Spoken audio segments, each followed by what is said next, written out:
actually, no, I'm going to go with something a little bit straight up. So let's go with HCl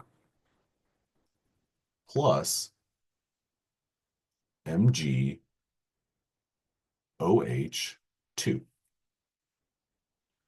That those two reactants will form MgCl2 plus H2O. Okay. Now, to balance this chemical reaction, what I'm going to tackle first is I'm going to tackle the chlorine because I see Cl2 as a product, as a part of a product. I'm going to throw a 2 out in front of that. So now my chlorines are balanced. Okay. Other atoms that need to be balanced. Magnesium, the Mg, that's balanced. That's good. H, hydrogen. I've got 2 here and then 4 now total. So 2 here and then 2 more here. So I've got 4 hydrogen and then I've got actually 2 oxygens. Okay. So the kind of sticklers are 4 hydrogen, 2 oxygen. This would be 2 hydrogen and 2 oxygen. So, and if at any point anyone has any questions or is like, I don't understand how you got that, please don't hesitate to add it to the chat. But I'm going to go ahead and proceed. So, what I'm going to do is throw a 2 out in front of that H2O, and that's going to have the positive effect of making my hydrogens give me 4 of those and 2 oxygens. Okay, so here I've got a balanced chemical reaction. This is effectively my recipe. My recipe calls for 2 parts HCl and 1 part MgOH2. So that means 1 cup of HCl, or sorry, 2 cups of HCl and 1 cup of MgOH2. So as chemists, we say 2 moles of HCl and 1 mole of MgOH2. So this is a 2-to-1 ratio of reactants to one another. Now, my products, I'm going to make 1 mole of MgCl2 and 2 moles of H2O. So what that gives me is numbers of moles of my reactants and products. What I can do with this information is I could just ask you, well, or the sort of question that I think is like a baseline question is you have a scenario. You have 22 moles HCl. And I'm going to put this in context of, again, the recipe. What do you need? So if you have 22 moles of HCl, how many moles of MgOH2 do you need? And what you do is you look at this is a 2-to-1.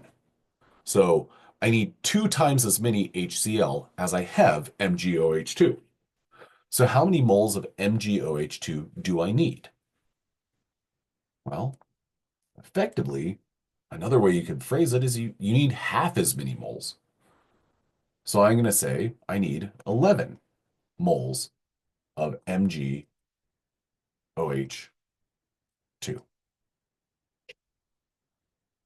And again, if at any point you're like, pump the brakes, where'd that come from? Please tell me. So this is this 22 is the hypothetical,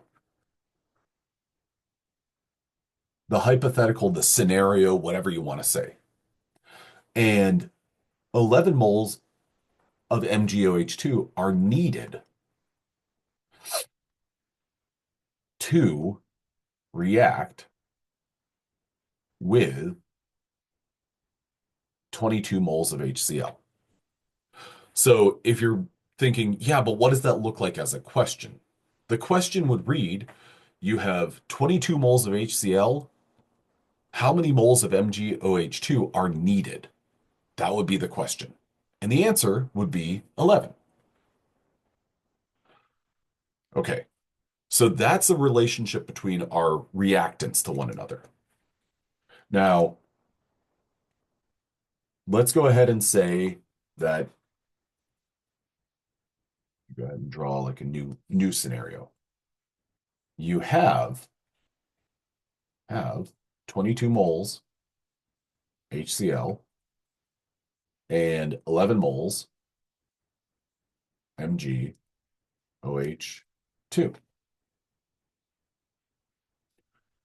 How many moles of MgCl2 are going to be produced? Well, that would be a ratio between our reactants and our products. 11 moles MgCl2 and 22 moles H2O are produced. Okay. Now I'm going to change the scenario. Now you have 22 moles of HCl. Okay. We're sticking with that 22. And that's just an arbitrary number. You got that. And you react with 9 moles of MgOH2. Okay. This changes things a little bit. We know from the very first situation up here at the top, if we have 22 moles of HCl, what do we need? We need 11 moles of MgOH2. Okay, that's like the perfect balance because our recipe at the top tells us we have a 2-to-1 ratio. Now, when we look down here, 22 moles of HCl and 9 moles of MgOH2. Well, we need 11 to react with 22. We don't have 11 moles of MgOH2. We have 9 moles of MgOH2. So then the question becomes, well, first of all, is the reaction going to take place? It will. It will. The next question is, well, are either of these limiting or excess reagents? And what we want to do is we want to look at the 22 and say, okay, well, for 22 moles of HCl, we need 11. We know that because we did that calculation earlier. Now, that's what we need. But the question is, do we have that much? We don't.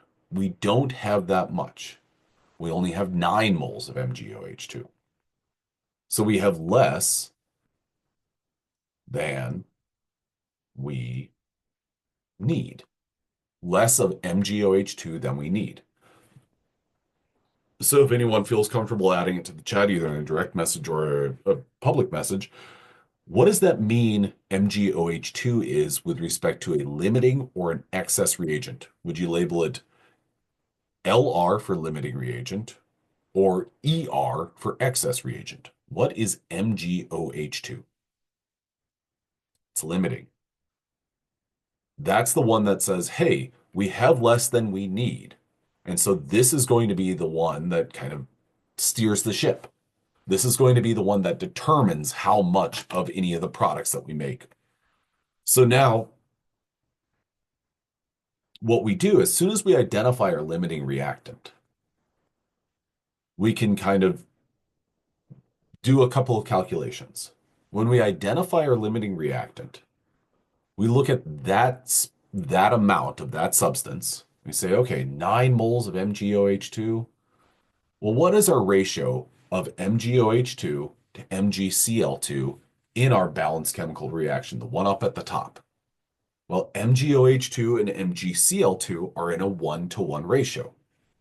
So what that means is that if MgOH2 is your limiting reactant, however many moles of that there are, you will make that many moles of MgCl2. So the next question would be, how many moles of MgCl2 will you make? And the answer would be 9 moles MgCl2. And the reason that's 9 is because that's what we determined, or because we have a 1-to-1 ratio of MgOH2 and MgCl2 to one another. And MgOH2 is our limiting reactant. Now, the next question would be, well, how much H2O are we going to produce? Well, We're still using the same limiting reactant, but that is going to be a 1 to 2 ratio. So what do we do with that 9? We multiply it by 2. And that gets us to 18 moles of H2O.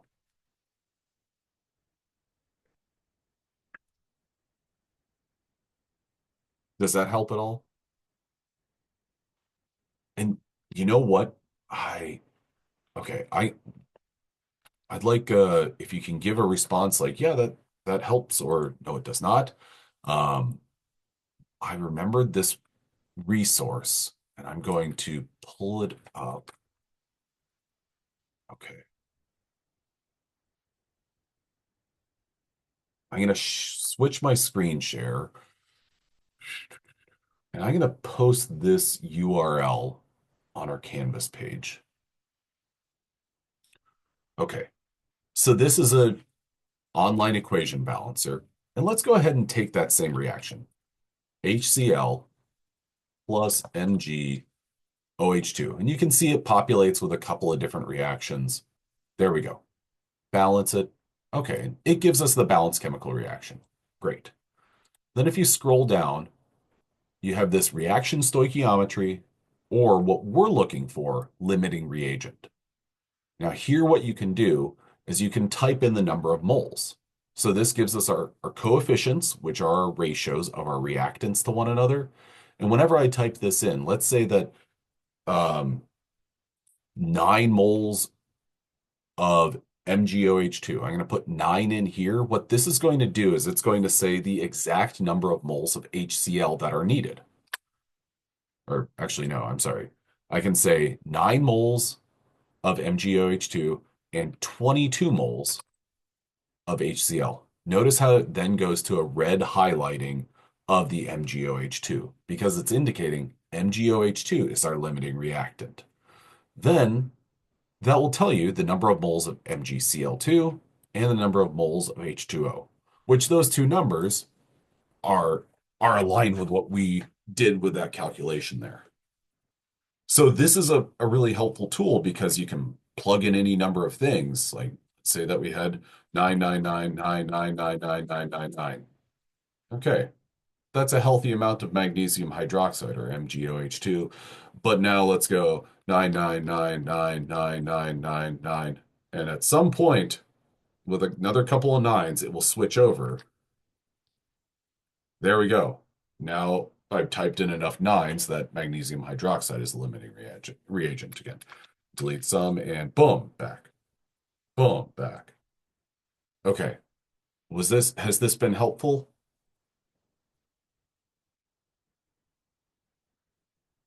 Does this tool make sense? Okay.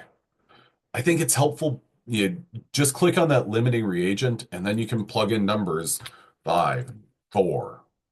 Okay, let's 2. There you go. It just kind of volleys back and forth. But that all relates to like when you're entering a number for moles, think about that as this is the situation. This is the scenario. Okay. Um, that's yeah. Anything else?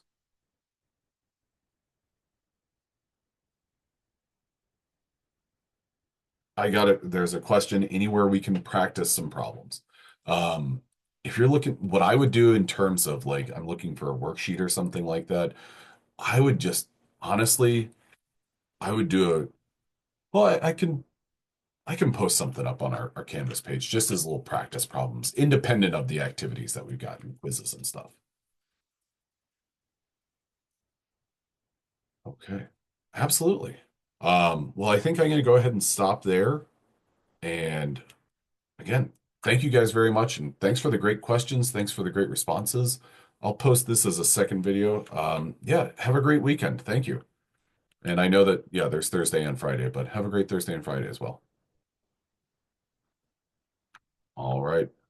See y'all.